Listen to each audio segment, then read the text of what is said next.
ஐயா வணக்கம். என்னுடைய அ அம்மாவோட அம்மா வயசானதுனால ரொம்ப உடம்பு முடியாம படுத்த படுக்கையா கொஞ்ச நாள் இருந்ததுனால, உடம்பெல்லாம் புண்ணு வந்துட்டு ரொம்ப கஷ்டத்த அனுபவிக்கிறாங்கங்க ஐயா.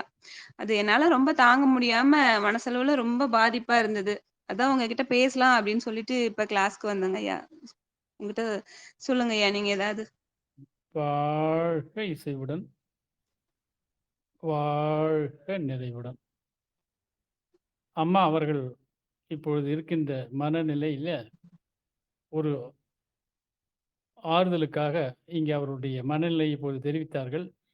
இது நம் எல்லோருக்குமே எல்லா கட்டத்திலும் அவ்வப்போது இயல்பாக நடக்கக்கூடியது தான். இப்ப இந்த நிகழ்வை கேட்கும்போது நமக்கு ஐயோ! அப்படியா? இப்படியெல்லாம் சொல்லாமல் உடனடியாக நாம இந்த மாரி ஒரு செய்தியை ஒருத்தரிடந்து கேள்விப்படுறோம் அப்படின்னா, அந்த உடனடியா நமக்கு என்ன வரணும் அப்படின்னா, வாழ்க இசைவுடன், வாழ்க நிறைவுடன். ஏனென்றால், இப்ப அவர்கள் கேள்வியிலேயே அவங்க பதிலும் அடங்கிடுச்சு. அவங்க பதில சொல்லிட்டு தான் இப்ப கேள்வி கேட்டுருக்காங்க. கேள்வி கேட்டுட்டு பதில் எதிர்பார்க்கல. ஆனா பதில் எதிர்பார்க்குறாங்க. ஆனா அதுக்கு பதில் அந்த பதிலை வந்து அவங்க கேள்வியிலே அடங்கிடுச்சு. என்னன்னா, "வயதாகிவிட்டது 86 வயது" அப்படின்னு சொன்னாங்க. இப்போ அந்த இந்த இவங்களுடைய இப்ப மனநிலையிலிருந்து நாம விடுதலை அடைவதற்கு என்ன வழி அப்படின்னு பார்க்கும் பொழுது, நாம அவர்கள் வருத்தப்படுகிறார்கள், அவங்க சிரமப்படுகிறார்கள் என்று நாம வருந்துவது, நாம் அவர்கள் மீது செலுத்துகிற அன்பினால் அல்ல. அன்பு வந்து வருந்தாது. இப்ப நாம வருத்தம் வந்து எதனாலன்னா, பாசத்தினால வருந்துறோம். ஏன்னா, இப்போ இவங்க எந்த அளவுக்கு வருத்தம் இருக்குதோ, அதே வருத்தம் இந்த குழுவில இப்ப நம்ம மத்தவங்க இருக்கிறோம் இல்லைங்களா?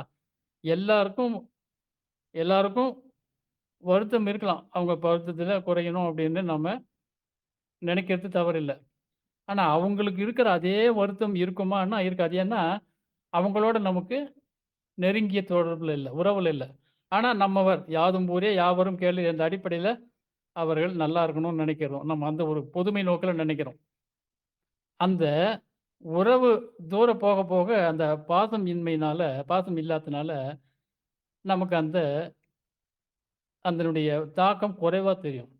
இப்ப ஒரு செய்தி கேட்குறோம். வெளிநாட்ல ஏதோ ஒரு விபத்து நடந்து, அந்த விபத்துல இவ்வளோ பேர் இறந்துட்டாங்க அப்படின்னும்போது, "ஓ! அப்படியா?" அப்படின்னு கேட்டுட்டு விட்டுருவோம் அவ்வளோதான். அதே நம்ம நாட்ல அப்படின்னா, "அப்படியா? எங்க? என்ன? ஏதுன்னு?" கொஞ்சம் அத கொஞ்சம் ஆழ ஆழ்ந்து தெரிஞ்சுக்க நாட்டம் செலுத்துவோம். அதே நம்ம ஊர்ல நடந்ததுன்னா, இன்னும் கொஞ்சம் அதனுடைய இது அதிகமா இருக்கும். அதே நம்ம வீட்டுலன்னா, அப்ப பாதிப்பு அதிகமா இருக்கும். இப்ப அதுபோல இந்த மன அழுத்தத்திலிருந்து, அந்த வருத்தத்திலிருந்து விடுபடணும் அப்படின்னா என்னன்னா, நாம அந்த பாசத்தை தாண்டி அந்த உயிரின் மீது, அந்த அம்மாவின் மீது நாம ஒரு அந்த அம்மாவுக்கு நல்லது நடக்கணும் அப்படின்ற ஒரு உணர்வுல, வாழ்க இசைவுடன் என்று வாழ்த்தும்போது, இந்த மாரி எவ்வளவு பேர் அவரோட தொடர்புடையவர்கள் அல்லது தொடர்பில்லாதவர்கள் இந்த மாரி தெரிஞ்சவங்க மூலியமா, நண்பர்கள் மூலியமா இந்த மாரி வாழ்த்துதல் செய்யும் பொழுது, இந்த வான்காந்தத்தில கலந்து அது யாருக்கு போய் சேரணுமோ அவங்ககிட்ட இணைந்து, அவர்களுடைய இறுதி காலம் சிரமத்தை குறைத்து இயல்பான நிலையில இறைநிலை இணைப்பு அடைவதற்கு உதவியா இருக்கும். இப்போ இவர்களை பொறுத்தவரையில் இவங்க என்ன செய்யணும் அப்படின்னும்போது, இவங்க அவர்களால் வளர்க்கப்பட்டவர்கள் என்கின்ற ஒரு பாசத்தினால் இப்போ அந்த மன அழுத்தம் அதிகமா இருக்கு. அந்த பாசத்தை தாண்டி அவர்களுக்கு நான் செய்ய வேண்டிய கடமை என்ன? கடமைன்னா என்னால் இயன்றது. உடலாலும், அறிவாலும், பொருளாலும், என்னுடைய உழைப்பினாலும் ஏதாச்சும் நான் அவர்களுக்கு செய்ய முடியுமானால், எந்த அளவுக்கு செய்யணுன்றது அவங்க செய்வது முதல் கடமை. வருத்தப்படுவது நமது கடமை அல்ல. அந்த வறுத்த அலை அவர்களுக்கு எந்த வகையிலும் உதவியாக இருக்காது. உண்மையிலேயே நமக்கு அவர்கள் மேல் பாசம் இருக்கிறது என்றால், உண்மையிலேயே பாசம் இருக்கிறது, அவர்களால் நாம் வளர்க்கப்பட்டிருக்கிறோம், அவர்கள் சிரமப்படுகிறார்களே என்கின்ற வருத்தம் இருந்தால், நாம தெரிந்து கொள்ள வேண்டிய இறை நியதி என்னன்னா, நம்ம வறுத்த அலை அவர்களுக்கு எந்த வகையிலும் உபயோகமா இருக்காது. அதற்கு மாறாக அவர்கள் வாழ்க இசைவுடன், வாழ்க நலமுடன், இயல்பு நிலைக்கு விரைவில் திரும்பி வாழ்க நலமுடன் என்று வாழ்த்துவதுதான் நம்முடைய ஒரே ஒரு அதையும் மீறி அவர்களின் அந்த தற்போதைய நிலையிலிருந்து மீண்டு வர்றதுக்கு இப்போ படுக்கை புண்ணு இருக்குன்னு சொன்னாங்க. அந்த படுக்கை புண்ணுக்கு என்ன பண்ணலாம் அப்படின்னு அதற்கான நாம நேரடியா அவருக்கு போய் உதவுறதோ, அவர்களுக்கு ஆலோசனை சொல்வதோ, அதற்கு உரியது என்ன செய்யலாம்? அந்த புண்கள் குணமாகுவதற்கு அவசியம் அவர்களுக்கு கொடுக்க வேண்டியது என்னன்னா, உலர்ந்த பழங்களை ஊற வைத்து 5, 6 மணி நேரம் அல்லது குறைந்தபட்சம் ஒரு 3, 4 மணி நேரம் ஊற வைத்து, அதை கொடுக்கும்போது அந்த புண்கள் விரைவில குணமாகும்.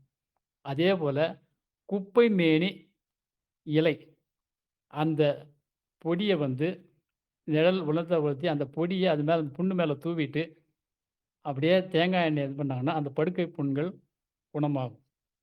அதேபோல அவர்கள் சாப்பிடுவதற்கு இயன்ற வரை திட உணவு இல்லாமல், இந்த மாரி திரவ உணவாக என் கொடுக்கும்போது, அவர்களுடைய அந்த நோய் எதிர்ப்பு ஆற்றல் வந்து இப்ப ரொம்ப குறைவா இருக்குங்க.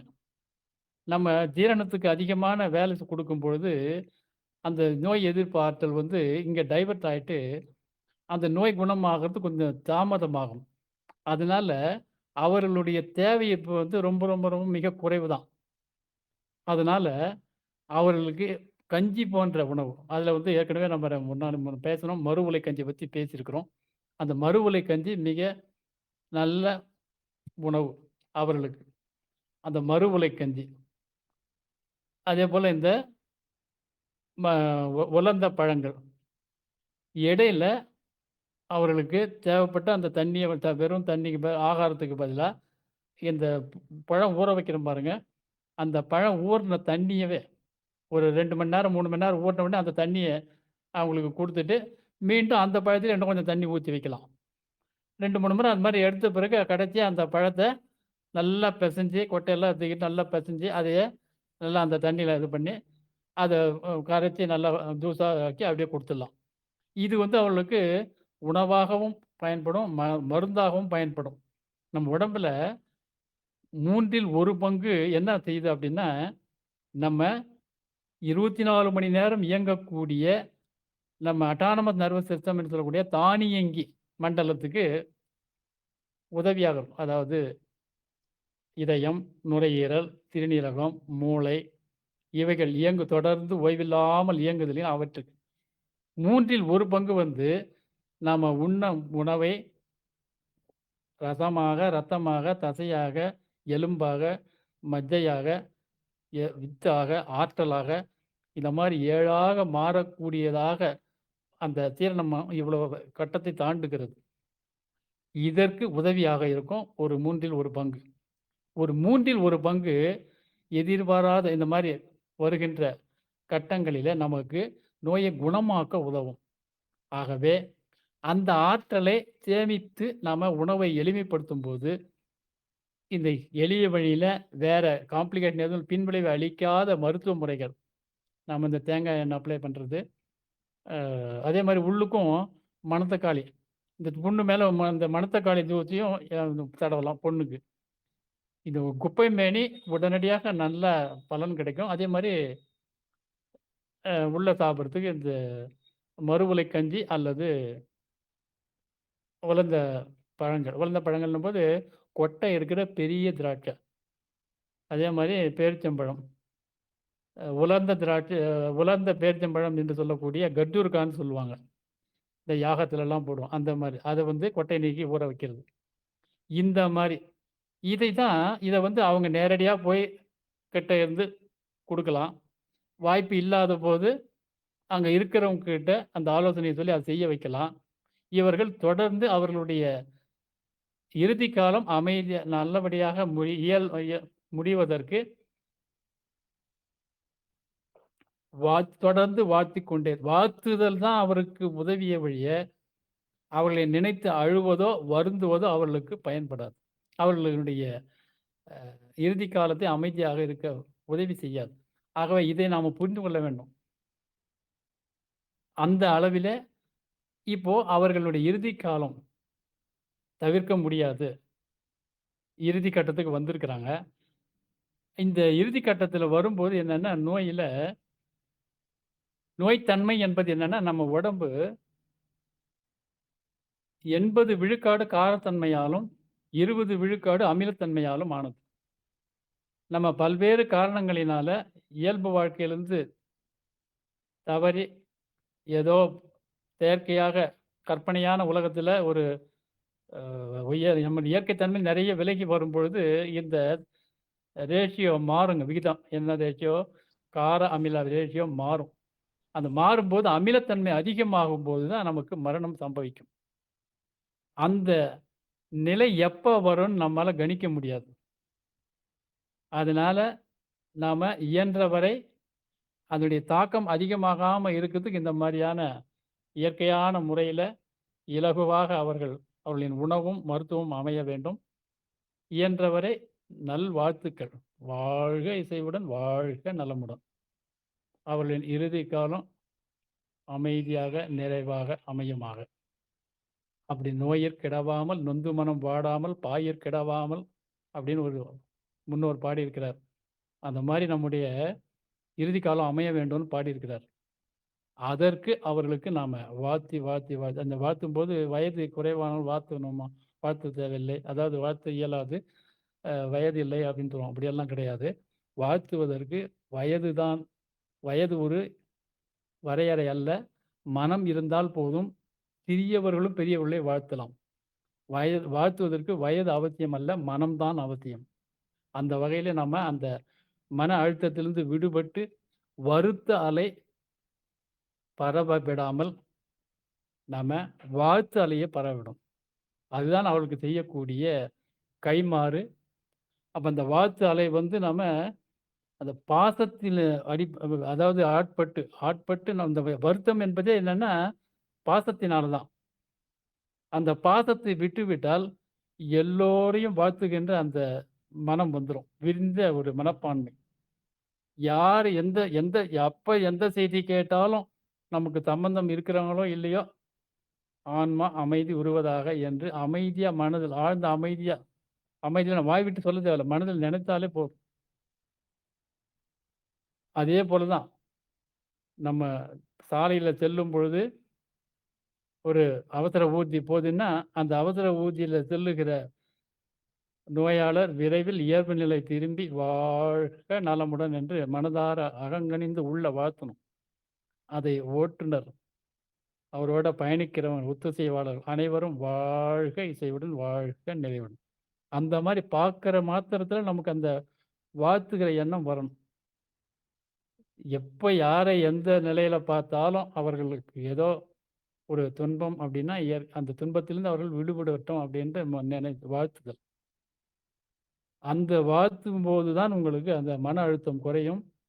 அடுத்து நம்ம என்ன செய்யணும்ன்று தோணும். அவங்களுக்கு என்ன உதவி செய்யணுமோ அதுதான் நம்முடைய வருத்தத்தை விட நம்ம வருந்துவதை விட அதிகமாக அவருக்கு தேவையானது என்னன்னா, நம்ம வருத்தம் கிடையாது. நம்முடைய வாழ்த்தும், நம்முடைய உதவியும் தான். உதவி செய்ய முடிந்தா கிட்ட போயிட்டு உதவி செய்யலாம். உதவி இயலாத பொழுது அந்த வாழ்த்து அலையை அனுப்புவதோடு, அவர்களுக்கு உரிய பொருள் உதவியோ, அல்லது இந்த மாரி ஆலோசனையோ மற்றவர்கள் மூலமா அவளுடைய இறுதி காலத்தை நல்லபடியாக, இயல்பாக, அமைதியாக, இறைநிலை இணைப்பு பெற வாழ்த்தி நாம அமைதி பெற வேண்டும். வாழ்க இசைவுடன், வாழ்க நிறைவுடன். மகிழ்ச்சியமா இந்த சிந்தனையை தூண்டியமைக்கும், இந்த வாய்ப்பை அளித்தமைக்கும்